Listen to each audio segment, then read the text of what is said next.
I've gotten a lot of emails over the last couple of days, a lot of messages on Instagram, especially on Instagram, because it seems to be a big thing on Instagram right now, asking me about the new Glock 1911. Well, I want to make a video to answer that question about what I think about the new Glock 1911. And my answer is, shut up. Good Lord, how stupid are some of you people? I feel about the same way about people who talk about the Glock 1911 as I do people that have those selfie sticks. If you're out in public and someone has those selfie sticks and you're trying to get around them, you should legally be able to take that stick away from them and beat them with it till it breaks. I feel the same way about people who talk about the Glock 1911. You should legally be able to just draw back and slap the taste out of their mouth until they shut up about it. The Glock 1911 is not happening. I know a lot of people have seen pictures like this one on the internet right now and this one on the internet saying, oh, it's happening, it's definitely happening, it's even Glock Inc. has confirmed it. Well, no, they haven't. If you go to their actual site, none of these pictures are on their actual site. These are all Photoshops. In fact, the one of the girl holding the Glock 1911, if you look, there's a picture exactly like it where she's holding just a regular Glock that hasn't been Photoshopped yet. When it comes to Glock, they basically did one thing well. They managed to make a gun that was reliable, simple, and cheap to make. None of those things translate well into a 1911 platform. People who buy 1911s are looking for a couple of things. They're usually looking for accuracy and craftsmanship. They're looking for a little bit of pride in ownership. Back before Glock came around, most gun makers thought about, hunters, sports shooters, law enforcement, etc. when they built guns. Civilian carry market was an afterthought. Glock actually put the civilian carry market at the front of their market.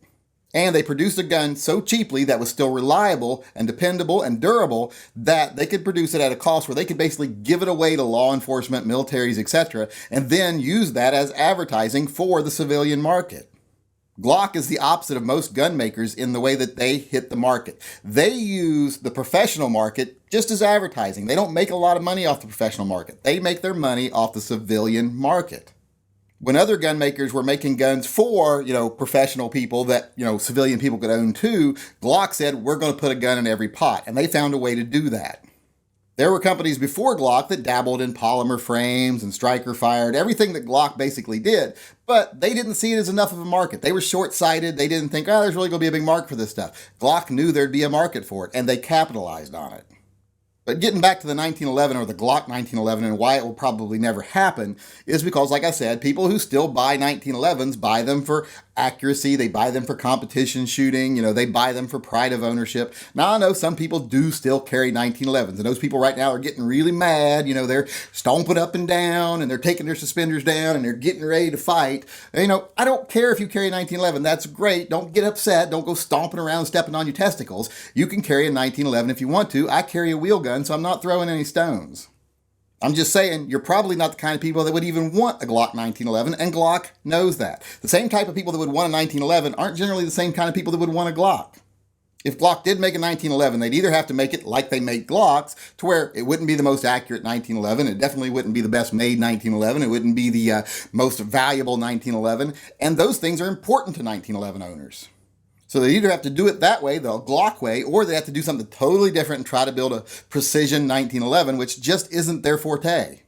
And even if they did try to do that, try to build a precision 1911, there's so many other ones out there already that are so much better than they would be right off the bat because they've had years and years and years of practice making them. It really wouldn't be a profitable thing for them. They'd sell some to the fanboys right off the bat, but that'd be about it. That'd be the end of the market. It'd be one of those things where it was pop and then it was gone.